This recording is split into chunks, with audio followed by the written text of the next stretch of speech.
அருமை தமிழர்களே, அன்பான வணக்கம். நம்ம எல்லாருமே சாலைகளை பயன்படுத்துகிறவர்கள் தான். அண்மையில் ஒரு சாலை பாதுகாப்பு போக்குவரத்து துறையில் இருக்கிற சில நண்பர்கள் முக்கியமான நிறைய தகவல்களை பகிர்ந்து கொண்டார்கள். அது பொதுமக்கள் எல்லாருக்குமே தெரிய வேண்டியது. ஆனால் இன்றைக்கி போக்குவரத்தெல்லாம் பார்த்தா நிறைய பேருக்கு அது தெரியலை அப்படிங்கிறது உறுதியாகுது. சன் லைஃப் அப்படின்றது நம்முடைய லைஃப் ரொம்ப முக்கியம்.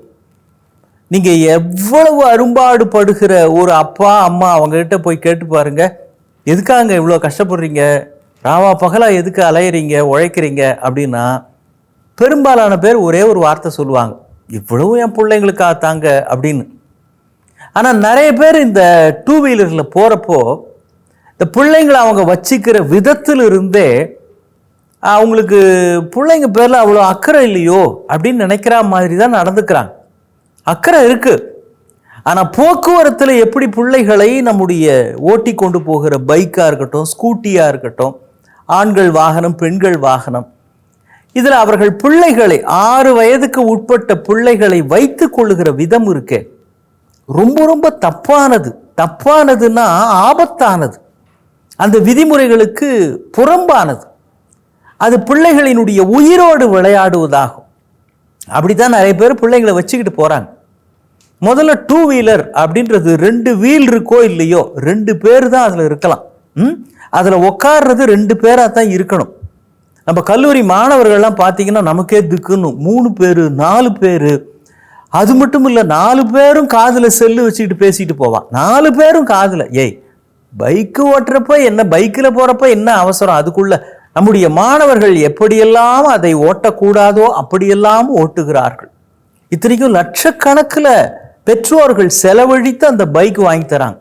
சில பைக்கு விலை 3 லட்சம் 4 லட்சம் 10 லட்சத்துக்கு கூட பைக் இருக்குன்றாங்க. பைக்கோட விலை முக்கியமல்ல, அதனுடைய விலையை விட உங்களுடைய உயிர் விலை மதிப்பற்றது. இதை தெரிஞ்சுக்கணும். பிள்ளைங்களை நிறைய பேர் பார்த்துருக்கிறீங்களா?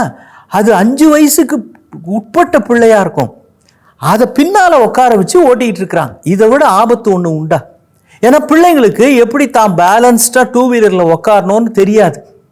நிறைய பேர் ரொம்ப புத்திசாலித்தனமாக பண்ணுறது. அப்போ தான் சார் ஓட்டுறதுக்கு ரொம்ப கன்வீனியண்ட்டாக இருக்கும். என்ன ஓட்டுறதுக்கு கன்வீனியன்ட்டு? பிள்ளையினுடைய சேஃப்டி முக்கியமா, நீங்கள் ஓட்டுற கன்வீனியன்ஸ் முக்கியமா? இதை விட வேடிக்கை பார்த்துறீங்களா? சில பேர் ஹெல்மெட்டை பிள்ளையாட்ட முன்னால் வச்சுப்பான். டூ வீலரில் போகிறப்போ ஹெல்மெட்டை முன்னால் வச்சுட்டு பிள்ளைய வைக்க வேண்டிய இடத்துல பின்னால் பைக்கில் பிள்ளைய வச்சுருப்பான். ஒரு சடன் பிரேக் போடுறப்போ அந்த குழந்தை பத்திரமாக பிடித்து கொள்ளாமல் கைப்பிடி நழுவி கீழே விழுவதற்குத்தான் வாய்ப்பு அதிகம்.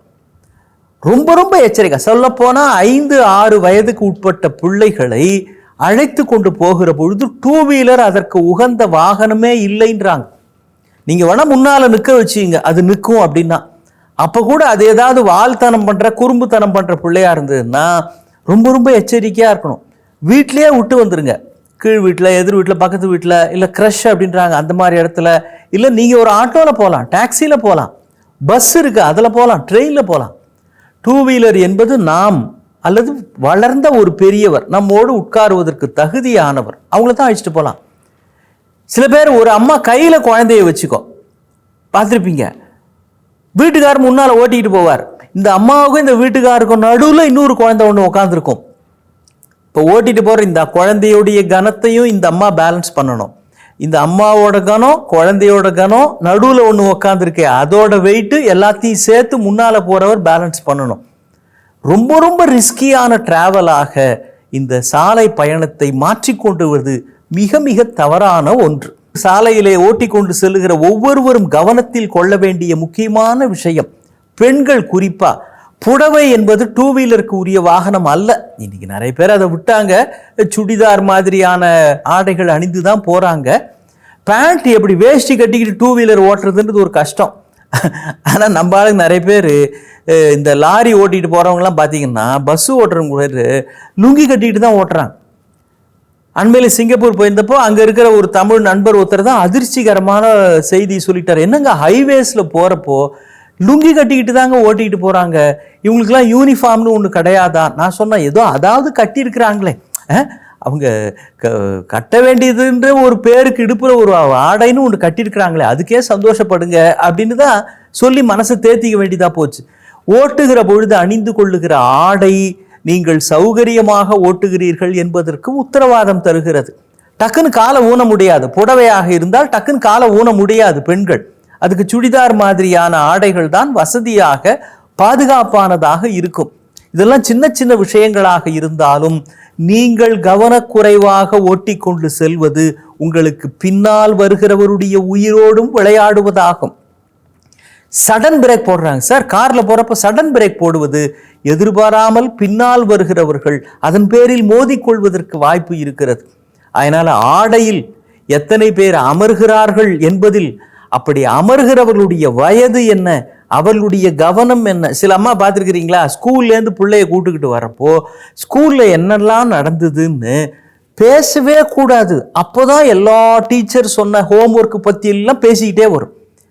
பின்னால் இருக்க பிள்ளை அல்லது முன்னால் நின்றுட்டு இருக்கிற பிள்ளை ஏதோ ஒரு அவசரத்தில் என்னம்மா நீ இப்படி பண்ணிட்டான்னு அது திரும்பி நின்று பேசிக்கிட்டு வருது. அண்மையில் பெங்களூரில் ஒரு பெண் 2 வீலரில் இந்த ஃபுட் ரெஸ்ட்ன்னு சொல்கிறோமே அது மேலே பையனை நிற்க வச்சுக்கிட்டு கூட்டிகிட்டு போகிறாங்க. இந்த அம்மா பக்கத்தில் ஃபுட் ரெஸ்ட் இருக்கே பைக்கில், வீட்டுக்காரர் ஓட்டிகிட்டு போகிறாரு. ஃபுட் ரெஸ்ட் மேலே ஒரு குட்டி பையனை நிற்க வச்சுட்டு அவனை இப்படி பிடிச்சிட்டு போகிறாங்க. பல பேர் இதற்கு ஏராளமான கண்டனங்களை தெரிவித்திருக்கிறார்கள். ஃபுட்போர்டில் தொங்கிட்டு போகிறதே தப்பு, 2 வீலர்லேயே ஃபுட்போர்டில் தொங்கிட்டு போகிற மாதிரி இந்த பையனை நிற்க வச்சு ஓட்டிட்டு போனான். இது எல்லாம் அறியாமையால் ஏற்படுவது. இந்த கருவிகள் வாகனங்கள் எல்லாம் நம்முடைய சௌகரியமான பயணத்திற்கு ஏற்பட்டவையே தவிர நாமே புதிதாக விபத்தில் சிக்கிக்கொள்வதற்காக கண்டுபிடிக்கப்பட்டவை அல்ல. இதை சொல்லுவதற்கு காரணம் உங்கள் கவனக்குறைவு. உங்கள் பின்னால் வருகின்ற கவனமாக வருகிறவருக்கும் சிக்கலை உருவாக்கக்கூடியதாக இருக்கிறது. எனவே மற்றவர்கள் உயிரும் மற்றவர்கள் வாழ்க்கையும் உங்கள் கைகளில் இருக்கிறது என்பதை நினைவில் வைத்துக்கொண்டு கவனமாக சாலையில் சென்று வீடு திரும்புங்கள். உங்கள் வீட்டுக்கு நீங்கள் எப்படி முக்கியமோ அப்படித்தான் உங்கள் பின்னால் வருகிறவர் வீட்டுக்கு பின்னால் வருகிறவர் முக்கியம். இதை முன் யோசனையோடு நினைத்து செயல்படுத்த வேண்டும். மீண்டும் சந்திப்போம். வணக்கம்.